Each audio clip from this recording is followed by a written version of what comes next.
अस्सलाम वालेकुम। तो कैसे हो मेरे वीडियो के परिंदों, सब खैरियत से हो?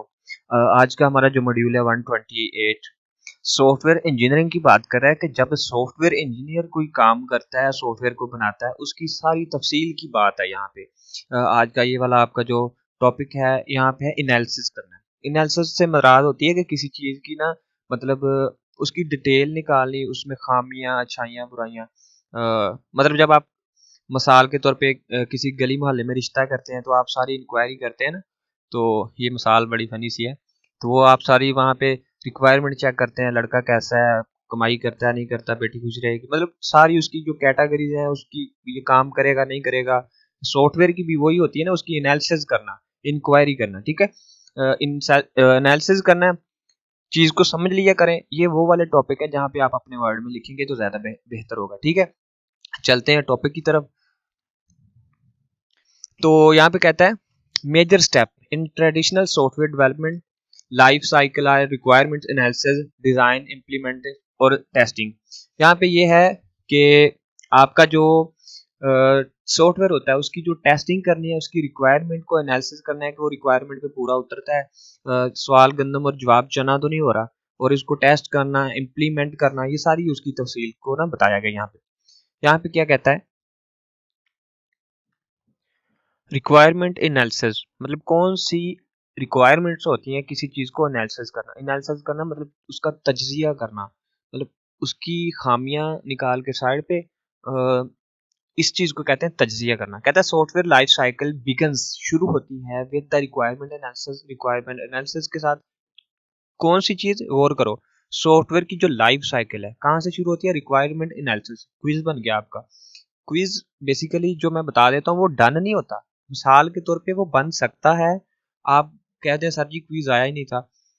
आपका क्विज बनाने का, स्टडी करने का अंदाज ऐसा हो कि हर लाइन में से उसका निचोड़ निकाल निकाल के साइड पे रखते जाओ, ठीक है। उसके बाद कहता है द गोल ऑफ, ये बड़े लेस इंपॉर्टेंट टॉपिक है इसलिए जल्दी कवर करूंगा इनको। The goal of which is the specify that services the propose the system will provide to identify the condition, condition को, टाइम को, कंस्ट्रेशन को, सिक्योरिटी को। मतलब जो सिस्टम बनाना है उसकी सिक्योरिटी कैसे हो। आपका मोबाइल है तो वो आपका छोटा भाई खोल लेता है तो क्या मजा आया। सिक्योरिटी होनी चाहिए ना यार, कुछ इस तरह की प्राइवेसी होती है। ऑन दूर services and the define how outside the world will interact with the system, not important.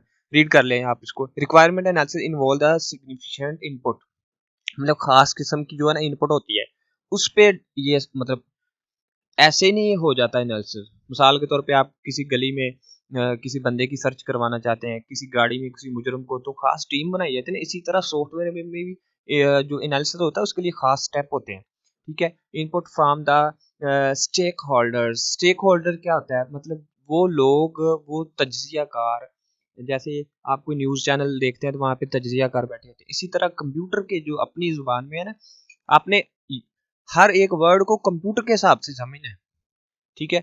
यहाँ पे स्टेक होल्डर जो है ना एनालिसिस जो करते हैं, मतलब स्टेप्स, पीपल्स, प्रोग्रामर्स, हर चीज जो इसमें शामिल होगी, future user as well as those with other ties, sorry, such a legal और फाइनेंशियल इंटरेस्ट। ये बिजनेस के लिहाज से होता है। लीगल कौन सा सॉफ्टवेयर बनाते हैं ये उस पर डिपेंड करता है, ठीक है। उसके बाद कहता है in fact in the case where the user entity such as a company और गवर्नमेंट एजेंसी, मतलब किस गवर्नमेंट एजेंसी के लिए बनाना है, किसके लिए सॉफ्टवेयर बनाना है, जिसकी भी रिक्वायरमेंट है उसके हिसाब से एनालिसिस होगा, ठीक है। मैं यहाँ पे कुछ खास इंपॉर्टेंट नहीं है, प्लीज पर रीड कर लिया करें, एक बार सिर्फ पढ़ लिया करें। In the other cases software developers में बी इन द बिजनेस, मतलब बिजनेस के हो सकते हैं, बिजनेस ऑफ द प्रोडक्शन, किसी चीज का भी हो सकता है, मेडिकल का, मोबाइल का, कोई भी सॉफ्टवेयर हो सकता है, उस पर डिपेंड करता है। रीड करेंगे आपको ज्यादा अच्छे से समझ आएगा, ठीक है। कमर्शियल, ये आपका क्विज बन सकता है, मतलब COTS दे सकता है, वो कहता है ये किसका एब्रीविएशन है, कमर्शियल ऑफ द शेल्फ, ठीक है। उसके बाद यहाँ पे आ जाए नीचे, यहाँ पे नेगोशिएटिंग विद द प्रोजेक्ट्स, ठीक है, स्टेक होल्डर्स। और मतलब यहाँ पे क्या कहता है इस पूरी लाइन में कि बिजनेसमैन जो हैं वो किसी भी बात में प्रॉब्लम हो, सॉफ्टवेयर में प्रॉब्लम हो या किसी भी चीज़ में एरर को निकालते हैं। एक बंदा कहता है यार इस प्रोजेक्ट में ये प्रॉब्लम है, ठीक है, इस प्रोजेक्ट पे इतना खर्चा आना है, इसकी ये ज़रूरत है, इसका ये मकसद होना चाहिए। इन सारी बातों को मतलब डिस्कस कर रहे हैं इन पॉइंट्स में, ठीक है। सर्विसेज क्या देनी है, सॉफ्टवेयर का काम क्या होगा, वो बनाने पे लागत कितनी होगी, ये जो सारी बातें हैं ना, ये उसकी रिक्वायरमेंट उस पे डिपेंड है। सॉरी थोड़ी तबीयत खराब है, डिस्टर्ब ना होइएगा आप लोग। These requirement are the record, मतलब ये रिकॉर्ड होती हैं, लिखी जाती हैं इन द डॉक्यूमेंट्स। ये जो सारी बातें, कोस्ट, खर्चा, सारा कुछ वो डायरी पे, मतलब आप मकान बनाते हो ना, मिसाल दे रहा हूँ मैं, मिसालें देता हूँ आपको, वो ये ज़रूरी नहीं है कि वो आप इसको ये समझ लें कि तो वो जो डायरी पे लिख देते हैं कि ये खर्चा आ गया, ये खर्चा, वो सारा कुछ ना, वो रिक्वायरमेंट्स जो होती हैं उसको कहता है called the software requirement specifications. मतलब आप एक सॉफ्टवेयर बनाते हो, आप लिखते हो एक कोने में इस पे इतना खर्चा आ गया, इस पे ये वाली चीज़ ज़रूरी होगी, इसका ये ज़रूरी है, ये वाला, ये सारी बातें लिख दी है ना, उस सब को कहते हैं सॉफ्टवेयर रिक्वायरमेंट स्पेसिफिकेशन, ठीक है। ये आपका क्विज बना लो, इसको डेफिनेशन बना लो। कुछ भी स्पेसिफिक नहीं होता, आपकी नज़र उसको बनाती है कि ये चीज़ कैसी है। आप एक पूरी बुक है, उसमें एक बंदा पढ़ता है, उसको लगता है कि दिस इज़ नॉट इम्पोर्टेंट, दूसरा बंदा पढ़ता है, वो कहता है यार ये तो मैंने देखा है पहली बार है, शायद ये मेरे लिए इम्पोर्टेंट। आपने अपनी नज़र को शार्प कर लें। मैं आपको वीयू के परिंदे क्यों कहता हूँ, आपकी परवाज़ बहुत ज़्यादा है। ज़्यादातर जो लड़के इसको जॉइन करते हैं virtual university of the Pakistan को, उसकी रीज़न ये होती है कि वो बहुत बड़ी यूनिवर्सिटी को अफोर्ड नहीं कर सकते, या यूनिवर्सिटी दूर होती है, लेकिन उनकी परवाज़ बड़ी होती है, उनके दिल में बड़े प्यारे-प्यारे ड्रीम्स होते हैं। मोस्टली गर्ल्स भी होंगी, लेकिन गर्ल्स मुझे जहाँ तक लगता है ज़्यादातर पर्दे का प्रॉब्लम होता है, घर से निकल नहीं सकती, इसलिए वो बेटियाँ वो बाहया तरीके से स्टडी करना चाहती हैं, तो इसलिए वो वीयू को जॉइन करती हैं, ठीक है। लेकिन लड़के जो हैं स्पेशली, उनकी परवाज़, उनके ड्रीम बहुत सारे होते हैं। लेकिन उनके पास अगर वसाइल नहीं होते या दूरी की वजह से, रेगुलरिटी की वजह से वो यहाँ पे आ जाते हैं, इसलिए उनकी परवाज़ की वजह से मैं उनको virtual university of the Pakistan के परिंदे कहता हूँ, बर्ड्स, ठीक है। तो परिंदों, उसके बाद अपनी माइंड को शार्प कर लो। यहाँ पे IEEE, ठीक है। अ, इसका आपको जो आ सकता है कि मतलब ये किसका एब्रीवेशन है। इसका जो एब्रीवेशन है मैं आपको बताता हूँ, ये है आई इंस्टीट्यूशन ऑफ इलेक्ट्रिकल इलेक्ट्रॉनिक्स, एक ई इलेक्ट्रॉनिक्स का, एक इलेक्ट्रिकल का, ठीक है। Engineering, institution of electrical electronics engineering, ठीक है, ये उसका एब्रीवेशन है। और सम टाइम आपकी बुक्स में नहीं दिया होता, वीयू के मैंने बहुत सारे क्विज देखे हैं कि बुक में नहीं होते, लेकिन वो आपको अलहदा से सर्च करनी पड़ती है कि आपका माइंड कितना शार्प है। इसी तरह का आपका पेपर आएगा। और मैं एंड पे एक बात बताऊंगा, उसको आज गौर से सुनिएगा। उसके बाद नेक्स्ट कहता है large software client such as US department defence, मतलब जो उनके आर्मी एंड डिफेंस हैं अमेरिका के, उनके मतलब थोड़ी सी तफसील है।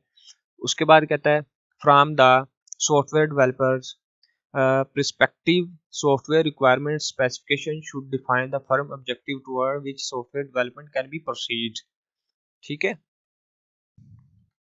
इसमें वो कहता है कि मतलब जो भी specification should be defined firm objective, मतलब जो भी आपका काम है उसकी जो रिक्वायरमेंट है, उसकी स्पेसिफिकेशन, खसूसियात, उसको कहता है कि वो किस तरह से प्रोसीड करेगा, क्या काम करेगा, उसकी जो है ना तफसील बताई गई है।